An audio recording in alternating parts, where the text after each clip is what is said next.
Welcome to Spring LIB. In this exercise, we're going to be talking about circular motion, so I'm going to briefly review it. Consider that we have a particle that's undergoing a circular motion, and we can decompose this particle's acceleration into two components. One of them is a centripetal component, and the other one is a tangential component.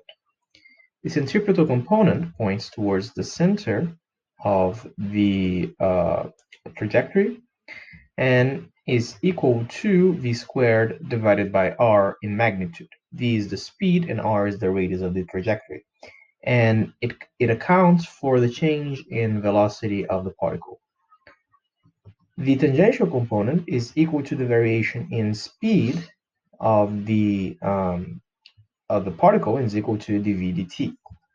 So what we have in the exercise is a pendulum bob that has a mass of 2 kilograms. And initially, when theta equals 0, the initial speed of the pendulum bob is 6 meters per second. And our goal is to find what is the value of theta, what is the angle theta, when the tension on the string is equal to 0. Okay. So what I'm going to do is to draw a free body diagram for an arbitrary value of theta. Okay, so here is the pendulum bob.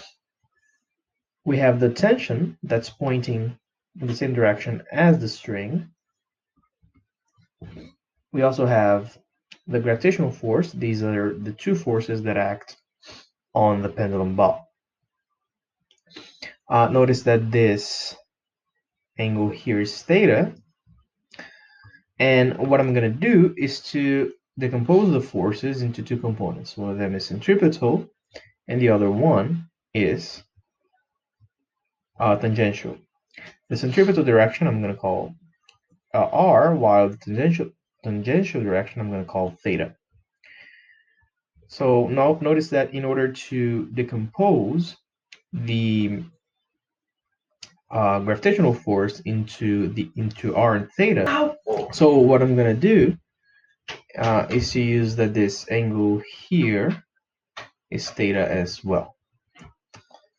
So in the r direction, we have t plus mg sine theta, and this is equal to m times the centripetal acceleration, that's v squared over r, as I said before.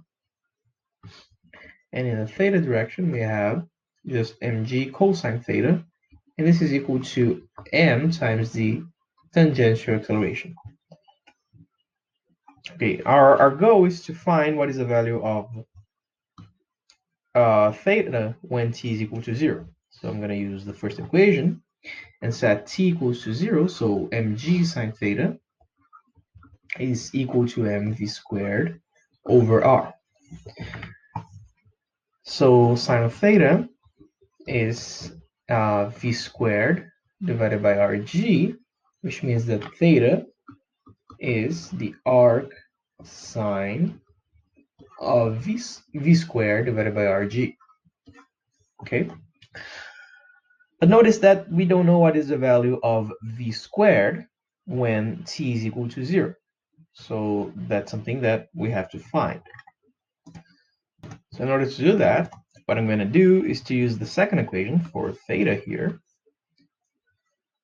Okay, so we have that g cosine of theta is equal to at.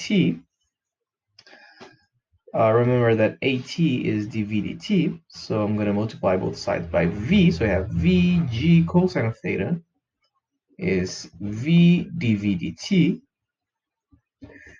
Now remember that v is the speed of the particle, which at any point is equal to the element. So consider that this here is the trajectory. We want the line element, ds, divided by dt. So v is ds dt.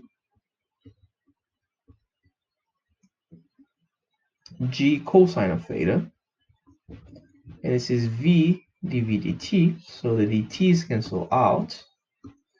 Now remember that the s, the element of arc length, is L times d theta, where L equals 2 meters is the length of the pendulum. So what we have is GL cosine of theta, d theta, is equal to v dv.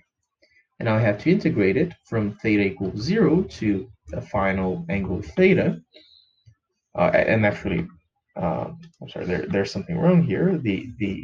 There's only a minus sign lacking, because notice that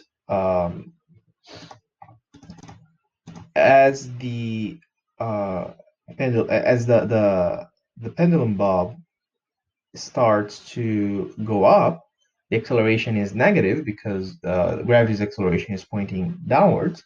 And as a matter of fact, it would be more appropriate if I chose the coordinate system to be like this, okay, so that the tangential acceleration is actually making the pendulum bob go slower, okay.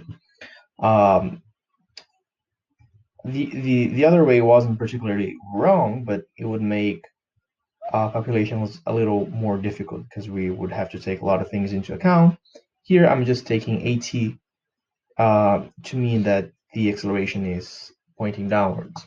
Okay, so the value of the acceleration is negative. So this means that everything from here has a negative sign. I'm sorry for the little confusion. It's just a matter of sign. So we have to integrate v from 6 meters per second to a final value of v.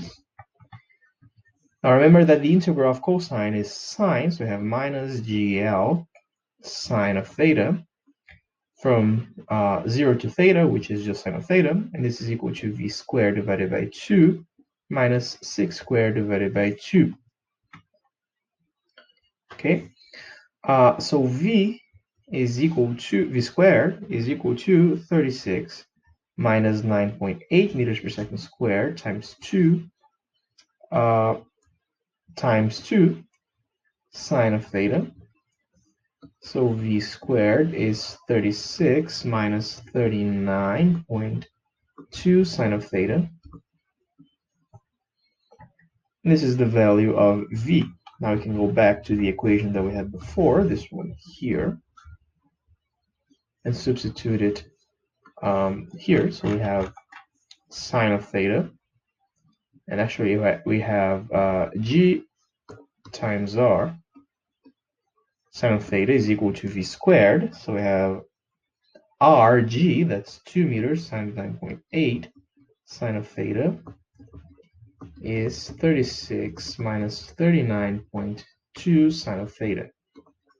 So we have that 58.4 sine of theta is equal to 36. So the sine of theta is 36 divided by 58.4, which means that theta is equal to the arc sine of 36 divided by 58.4, which is equal to 38.1 degrees, which is the answer to our exercise.